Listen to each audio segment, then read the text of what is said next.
Something exciting is happening. Many Jews today feel the need for revitalized Judaism. People are searching for a more vital and authentic mode of Jewish expression, and more than ever we need to shift, not only physically, but spiritually out of exile mode. This is Torah Nation TV from Jerusalem, and we are speaking with the head of Machon Shilo, Rabbi David Bar-Hayim. Shalom, Rabbi Bar-Hayim. Shalom. Are women required to daven? And if yes, how many times a day? In order to answer this question properly, we have to first define the term to daven, or to pray, and we have to explain what Chazal exactly said. On the one hand, it is clear from the Mishnah, from the Talmud, that women are patur, exempt from Keriyath Shema. On the other hand, it is equally clear, the Mishnah states that women are hayav batefila b'mezuzah u'b'birkat hamazon. This is a Mishnah in Masechet Birkoth, Perek Shlishi. It is mefurash, therefore, in the Mishnah that women are hayav batefila. What is meant by the term tefillah? When Chazal use the term tefillah, or when the Rambam uses this term, it means one thing and one thing only. It does not mean davening in the generic sense in which most people use this term today. The word tefillah, the term tefillah, means Shemone Esre. It refers to the tefillah of Shemone Esre. This is called by Chazal tefillah, and nothing else is called by this name. So according to this Mishnah, which is a unanimous opinion, no one disagrees, no one in the Gemara disagrees, none of the Rishonim disagree, it is clear that women are hayav to say Shemone Esre every day. And then the next question that immediately follows is, how many times? And here the answer also is quite simple. It is quite plain and obvious that there is no basis, there is no source in the Mishnah, in the Talmud, or for that matter in the Rishonim, to claim that women are required to pray fewer times a day than men. Again, we're referring to Shemone Esre. In other words, if a man is required to daven Tefillat Shaharith, the Shemone Esre of Shaharith, a woman is equally required to do so.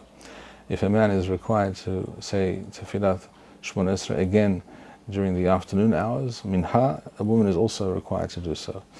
And it's reasonable to say the same applies to Arvith, except that with regards to Arvith, one can make the claim, as some Posakim have done, that seeing that Tfilat Arvith is Rashuth, it is, in theory at least, as it's often understood based on the Talmud Bavli's concept of Rashuth, it is understood that Tfilat Arvith is not an absolute obligation, and one can choose either to do it or not to do it. That women did not take this upon themselves as the men did, and therefore women are patur from Arvith. And this would be perhaps very true according to the Talmud Bavli. According to the Talmud Yerushalmi, however, the term Rashuth, when used in this context, does not mean that it is optional, whether you wish to daven Tfilat Arvith, for example, not for a man nor for a woman. It means that it is a hovah, but it is somewhat less of a hovah than Shaharith and Minha. So if there are certain extenuating circumstances, one example given by the Talmud is if a person already got undressed and got into bed, is already lying in bed, and then realizes that he hasn't daven the Shemone Esre of Arvith, then he doesn't have to go out of bed and get dressed and daven. In that kind of situation, we are mekel, which we would not be mekel in such a way, we would not be so lenient with regards to Shaharith or Minha. But that which applies to a man would also apply to a woman. So according to the Pshat, the straightforward understanding of the Mishnah, of the Talmud, of all the Rishonim, there is no question, including the Rambam, even though some have tried to argue that the Rambam holds that women are only required perhaps to daven once a day, but there is in fact no basis for this in the words of the Rambam anywhere at all. It's plain that the chovah of women when it comes to saying Shemone Esre every day is exactly the same as the chovah of men to do so, and therefore women are required to pray at least twice a day, and I would recommend 3 times a day wherever possible. That's one aspect of the discussion. Another aspect of the discussion is that even though women are technically exempt from Keriyath Shema, I would say nowadays that women should make it their habit to say Keriyath Shema with the Birkoth every day, morning and evening. If one looks in the Mishnah Brura, for example, in the Shulchan Aruch Siman Chof Wow in Bar-Hayim, one will find that the Mishnah Brura suggests that women say at least the pasuk Shema Yisrael in order to be mekabel ol malchut shamayim, to accept upon themselves the yoke of heaven. Number one. Number two, The Mishnah Berurah suggests that women should also say the bracha emet v'yasiv, the bracha that comes after Keriyath Shema, in order to be somech gura letfilah. So Lema'aseh, the Mishnah Berurah is already suggesting that women say approximately half of Birkoth Keriyath Shema and with the Shema. So I'm suggesting, if that's already something that's being discussed, I would suggest to go further and say all of Keriyath Shema and all of the brachot. It doesn't take very long. The Rambam says in Hilchot Keriyath Shema that to read Keriyath Shema with the brachot takes a tenth of an hour. A tenth of an hour is 6 minutes, and I would say the Rambam is actually being generous. So something which takes about 5 minutes at the most to say, I don't think that most women, even women who have their hands rather full with young children and a job perhaps and other things, I would think that most women can find 5 minutes in a day to, and 5 minutes in the morning and 5 minutes in the evening to say Keriyath Shema with the brachot. This is not a very long, nor is it a very arduous miswah to perform. Once upon a time, in ancient times and even till relatively recent times, women perhaps were not familiar with the texts. Many women could not read. Women were not always very educated.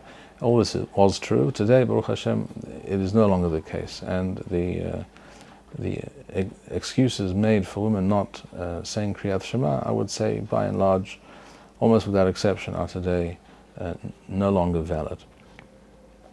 Therefore, I would suggest that women very seriously consider saying Keriyath Shema with the brachot every day.